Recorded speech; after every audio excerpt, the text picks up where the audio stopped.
예, 안녕하세요. 예, 이제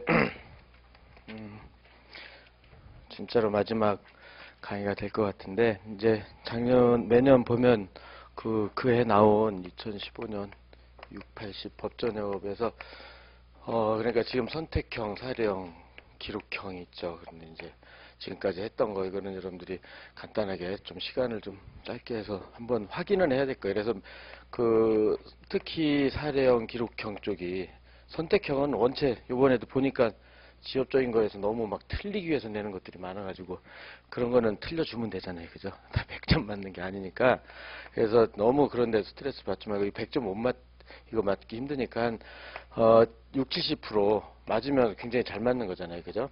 그러니까 그렇게 생각하고 너무 100% 맞으려고 노력하다가 그 지엽적인 거 다 하면 너무 저기 하니까. 근데 이제 여기서 나왔던 거는 6, 80. 그 앞에 거는 여러분들 많이 풀어봤으니까 작년 2014년 까지는.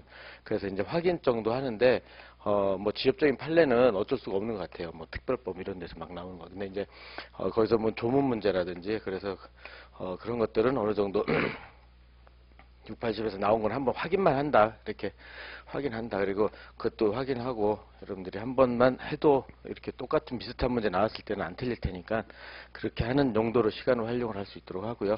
근데 이제 매년 보면 이제 사례형 기록형은 그 680에서 나왔던 것들이 비슷하게 유사한 문제가 나오는 경향이 있기 때문에 그죠? 유사한 문제가 출제되는 경향이 있기 때문에 요거는 좀 꼼꼼히 그죠? 요건 좀 꼼꼼하게 한 번씩 살펴가지고 이렇게 나오면 이렇게 풀어야 되겠다 이런 것을 확인 마찬가지죠. 이렇게 해가지고 이거는 확인 차원이 아니라 어느 정도 연습을 해가지고 가야 될 거예요. 그래서 마찬가지로 좀 지엽적인 걸 낸 것도 있는데 그래서 좋은 문제도 있고 있게 하기 때문에 그래서 선택형은 오늘 내일 그런데 시간이 좀 많이 걸리니까 이게 그죠? 빨리 굉장히 빨리 해야 될 거야 아마. 그래서 사례형 기록형은 더더욱이나 특히 기록형이 문제인데 사례형은 1회 반씩 잘하면 가능할 것 같은데 기록형을 과연 그거 1회 반에 3일 할 수 있을런지 모르겠어요. 근데 하루 하여튼 그거는 보고 이제 뭐 옛날에 빨리 하면 2회도 했으니까 그때 그죠? 그래서 이렇게 한 적이 있으니까 좀 요약 수장 만들어서 빨리 좀 풀어서 정리할 수 있도록 합시다. 그래서 하여튼 이렇게 확인 시간만 가지면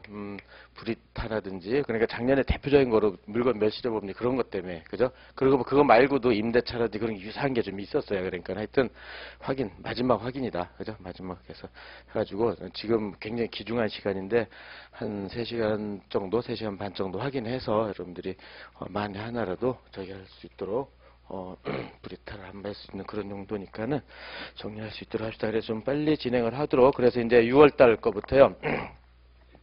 1차 모의고사 거기서부터 여러분들이 풀어봤으면 알겠지만 쉬운 거는 굉장히 쉽고 또 막 어려운 건 지엽적인 거는 어렵고 그런데 하여튼 책을 찾아보면 없는 건 거의 없을 거예요. 물론 없는 것도 있지만은 하여튼 그렇게 해가지고 확인하고 책으로 그렇게 해가지고 할 수 있도록 해보세요. 그래서 첫째 1번부터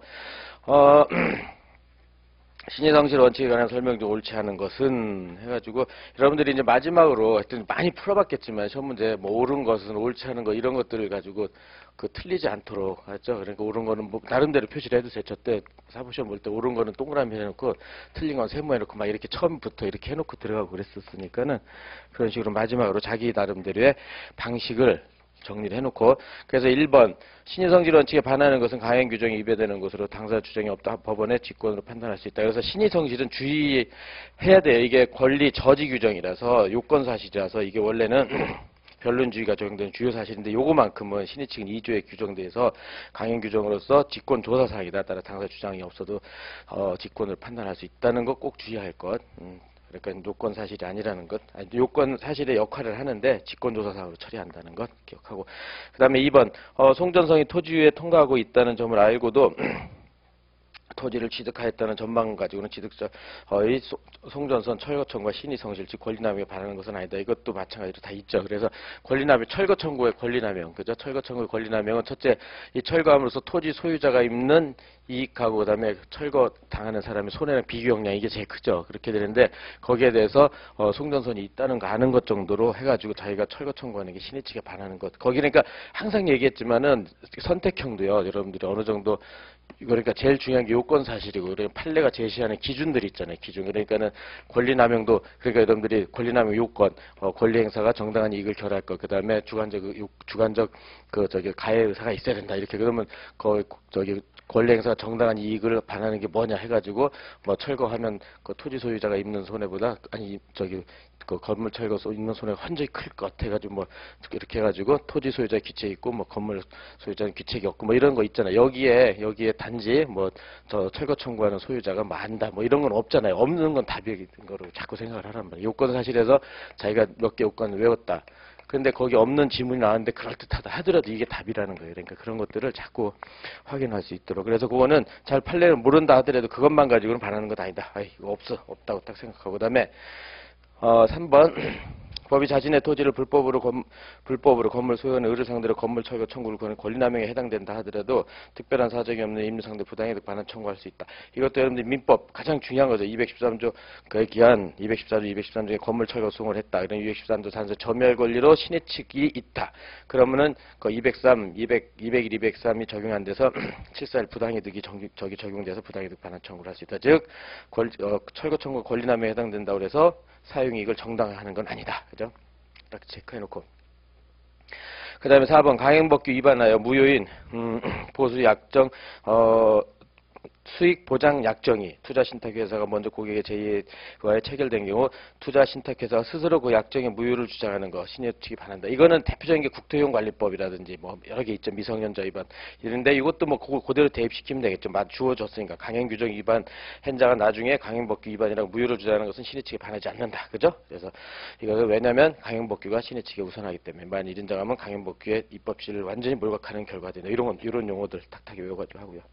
그 다음에 인지청구는 일신전속적 포기도 안 되고 실효도 안 되고 이건 당연히 되겠죠. 그래서 4번이 틀렸죠. 이건 좀 쉬운 문제죠. 근데 여러분들이 한 번만 확인하고 그래서 4번 같은 거는 책에 잘 없다 하더라도 이건 뭐 말 그대로 그죠. 강행법규 위반 신의 측에 반하지 않는다. 이렇게 딱 그거는 거의 다 정리돼 있을 것이고 그 다음에 2번 반사의 질서 옳지 않은 것. 그래서 103조로 이제 여러분들이 딱 생각하고 그 다음에 첫째 농성기간 중 발생한 근로자의 불법행위에 대해 근로자들은 민형사 책임이나 신분상 불이익 처분 등 일체 책임 묻지 않기로 한 노사 간의 합의 그 자체가 반사회적 법률 행위로 볼 수가 있느냐. 그래서 이런 거를 이것도 마찬가지. 이런 판례를 못 봤으면 그럴 수도 있고 안 그럴 수도 있단 말이에요. 그죠? 그랬을 때는 항상 먼저 세모를 쳐놓는 거죠. 그래서 보자. 그럼 밑에 그래가지고 2번을 보면서 그래서 공동상속된 갑을 중 갑이 병에게 부동산을 매도했다. 그죠? 그 다음에 소유권 이전 등이 격려 이전에 그 매매 사실을 알고 있는 을이 갑을 적극적으로 교사 부동산 을의 소유로 한 상속자에서 협의 분할을 하여 그 명의로 소유권 이전 등기를 해줬다.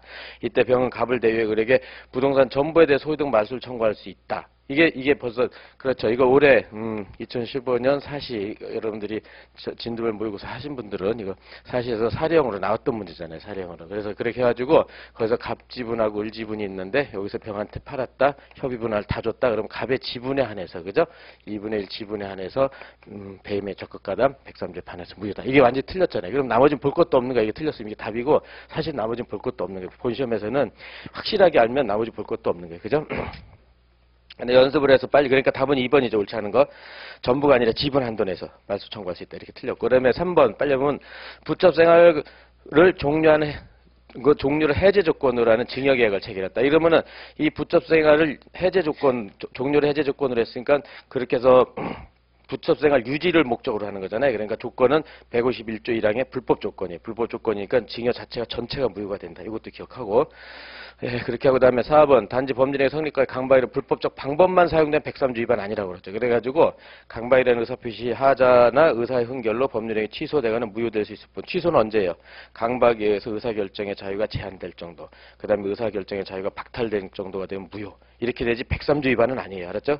불법적 방법이나 수단 이런 말 나오면 103조 위반 아니라는 거 딱 기억하고 그 다음에 5번 부실법 위반되는 명의신탁 약정이라 그 자체만 선량풍수 기타 사실질서 위반 행위라 단정할 수 없다는 게 판례죠. 그래서 그 계약 명의신탁 같은 거에서 신탁자가 수탁자한테 매매대금 상당히 부당이득 반환 청구했을 때 불법원인급에 해당되냐? 판례는 불법원인급이 아니라고 그랬죠. 그죠? 그래가지고 특히 불법원인 103조 이 746 불법은 103조 반한다. 그때 그거는 강행법규 위반은 아니다. 그죠?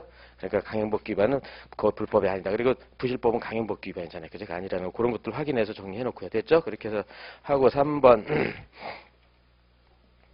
해서 의사표시에 관한 설명 중 옳지 않은 것은 해서 여기서 갑과 국가 모두 기부 체납이 부가가치세 부과 대상임을 모르는 상태다. 그래서 갑이 국유지 X 대지 이후에 Y 건물을 신축하여 국가에 기부 체납하고 X 대지 및 Y 건물에도 사용 수익권을 받기로 약정을 하였다.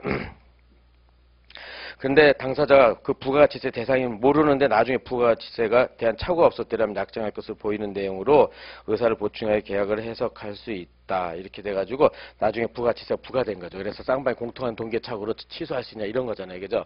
그래서 쌍방에 공통하는 동계착오다. 그 동계착오는 원칙적으로 이게 보충적 해석을 하고 그것이 해석에서 수정이 안 되면 그러니까 수정하고 해방이라고 그랬죠. 수정하고 해방 그죠? 이 방식을 쓴다. 그래서 백구조 착오 취소를 인정해 준다. 그래서 보충적 해석을 하고 그다음에 백구조로 간다. 이렇게 돼 있죠. 그래서 그 사례를 모른다 하더라도 그거는 맞는다는 걸 알겠죠. 그래서 먼저 보충적 해석을 해서 그런 착오가 없었더라면 약정했을 그 계약에 수정을 해보고 그게 안 되면 백구조 착오 취소로 간다. 그죠? 보충적 해석론 대표적인 예. 그렇죠. 그 하고 그다음에 2번 착오로 인하여 표자가 경제적 불이익을 입지 않았다면 중요 부분 착오 아니라고 그랬죠. 그 경제적 불이익이 있어야 중요 부분의 착오다. 이런 것들은 아주 쉬운 쟁점이 이거는 책에 다 있는 것들이니까 보고 그다음에 3번 매수인이 매도인의 기망에 의해 타인의 물건을 매도한 것으로 알고 매수의 의사 표시를 한 경우 타인의 물건 이름을 알았더라면 매수하지 않았을 사정이 있을 때는 매수인은 그 의사 표시를 취소할 수 있다. 그래서 여러분들이 570 타인 권리 매매로 인한 담보 책임이다. 그러면은 570, 390, 109, 110 그 다음에 750, 741 뭐 이런 것들 기억하고 그럼 요거랑 관계죠. 570하고 109. 109랑은 담보하고 착오는 비경합이죠. 그죠? 근데 이제 사기하고 타인 권리 매매는 담보 책임은 경합이죠. 그래가지고 담보 책임 물을 수도 있고 사기 취소도 할 수 있고 이건 뭐 이것도 쉬운 논점이고 그죠? 그대로 읽으면 바로 직독직가 되는 정도죠. 그다음에 4번 화해 계약에서 일방 당사자의 사기로 인하여 상대방이 화해 당사 자격 또는 화해 목적인 분쟁에 대해서 착오를 일으킨 경우에는 상대방 화해 계약을 취소할 수 있다. 그러니까는 착오를 이유로 해서 화해 목적인 분쟁은 착오를 이유로 취소 못하죠. 그렇지만 화해 당사 자격이나 분쟁 이해 사항은 착오를 이유로 취소할 수 있단 말이에요. 근데 이것이 사기라 그러니까는 화해 목적 그죠? 화해 목적 이외의 사항 그 다음에 당사자 자격 그죠? 당사자 자격 이렇게 있는데 이것이 화해에서 이제 이게 착오다. 그럼 착오는 얘는 취소 못하죠. 취소 못하지만 얘는 착오 취소가 가능하죠. 이렇게 그죠? 그런데 사기가 들어갔다. 그럼 사기는 다 취소할 수 있는 거죠. 이렇게 사기의 요건이 구비되면 그죠? 109조 아니 110조 이건 109조 그죠? 그래서 여기는 733 법문단서 뭐 이렇게 된 거죠. 그래서 목적 이해상 그다음에 당사 자격 이렇게 해서 딱 정리해 놓고 그래서 여기는 틀렸죠. 그죠? 사기를 이유로 취소할 때 이것도 뭐 쉬운 논점일 것이고 그다음에 5번 갑이 을과 통정하여 자기 소유 부동산의 허위 매매 계약책 을에게 소유 등을 맞춰준 을이 이런 사정을 모르는 병에 부동산 매도 소유 등을 맞춰주었다. 그렇게 됐으면 병이 완전 유효하게 소유권을 취득해요. 그죠? 그러면은 을은 갑으로부터 소유권 이전 등기를 받아가지고 그러니까 상대적 무효죠. 그러니까 갑과 을은 무효, 그 다음에 병은 유효, 그죠? 이렇게 갑을 얘네 사이에는 통정 호의 표시로 무효, 그죠?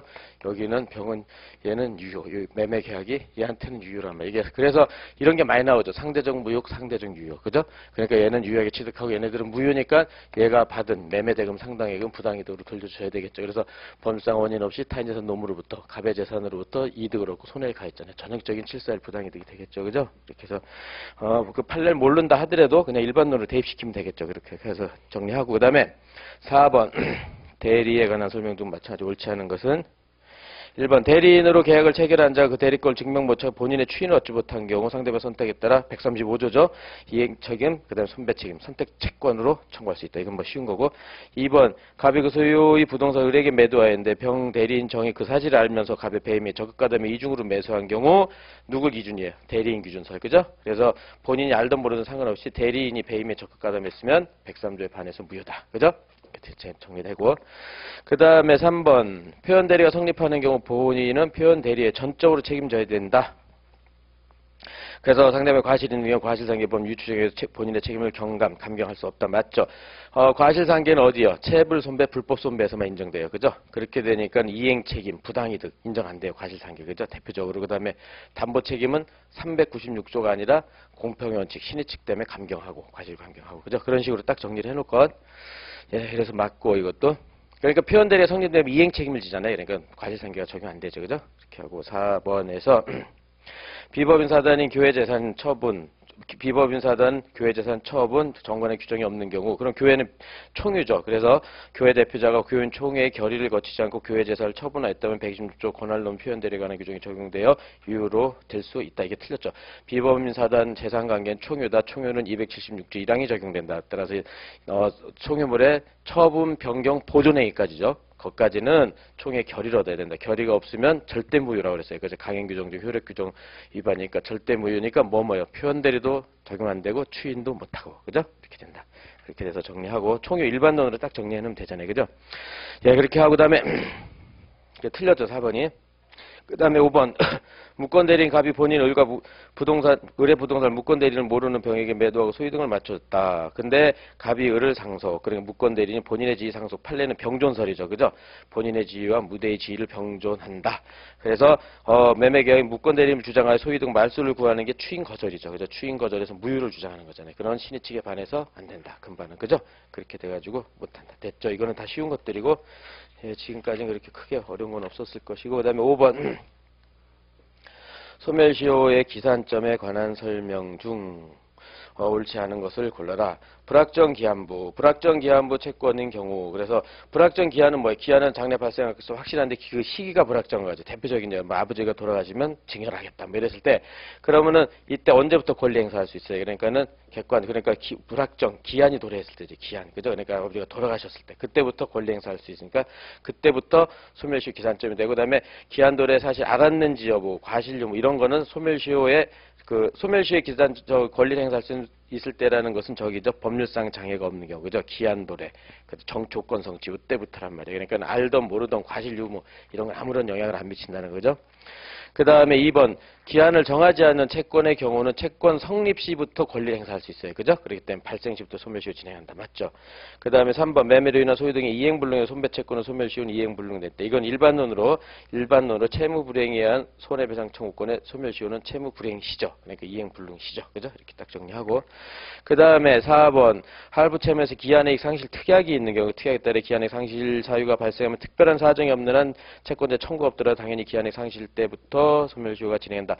약정 기한액 상실은 두 가지가 있다. 정지조건부와 형성권적. 판례는 두 개가 불분명하면 어느 때부터 뭘로 본다? 형성권적으로 본다. 그래서 청구했을 때부터 소멸시효가 진행되고, 청구 없으면 어떻게 돼요? 각 할부매매 이행기부터 따로따로 기산점이 진행된다. 그죠? 이렇게 그것도 기억하고. 예, 그게 틀렸죠. 4번이.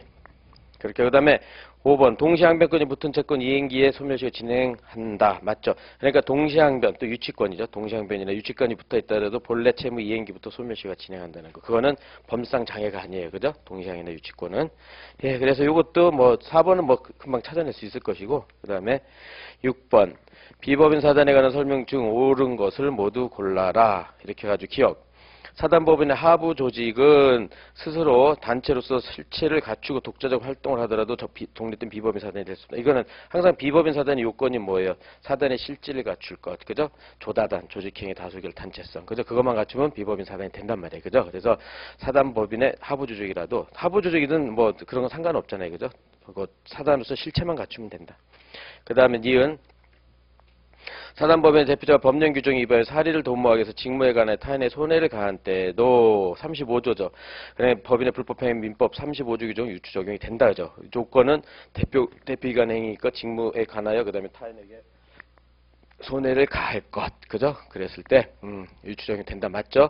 그 다음에 디귿 아직 사단으로서 실체를 갖추지 못한 상태에서 앞으로 성립될 비법인 사단을 위하여 취득한 권리 의무는 바로 비법인 사단에 기속된다. 이게 상법에서 말하는 거죠. 설립중의 회사죠. 설립중의 회사는 비법인 사단의 유추 적용 부정이죠. 그죠? 부정. 판례가 부정한데 이것도 뭐 크게 어려운 건 없을 거고. 그 다음에 리을 같은 것. 비법인 사단의 대표자가 타인으로 하여금 재반 업무 처리하도록 포괄적 위임을 했다. 타인의 대행에는 비법인 사단에 대해서 효력이 미치지 아니한다. 이렇게 돼 있죠. 그렇게 해가지고 여기서 일단은 비법인 사단은 법인격을 전제로 하는 규정 빼고는 사단의 규정을 유추 적용을 해요. 그 중에서 그런 것이 62조죠. 지금 말하는 62조. 그죠? 62조에서 거기서 대표자는 포괄적 숙관행위에는 효력이 없고, 그죠? 그래서 포괄적 수임행위에 의한 그 행위자의 행위는 무권 대표에서 법인한테 효력이 없다는 것. 그거는 판례를 좀 여러분들이 아마 책에 있을 거예요. 판례. 그래서 그런 거 찾아가지고. 그러니까 비법인 사단, 내 사단의 규정이 유추 적용되는 것.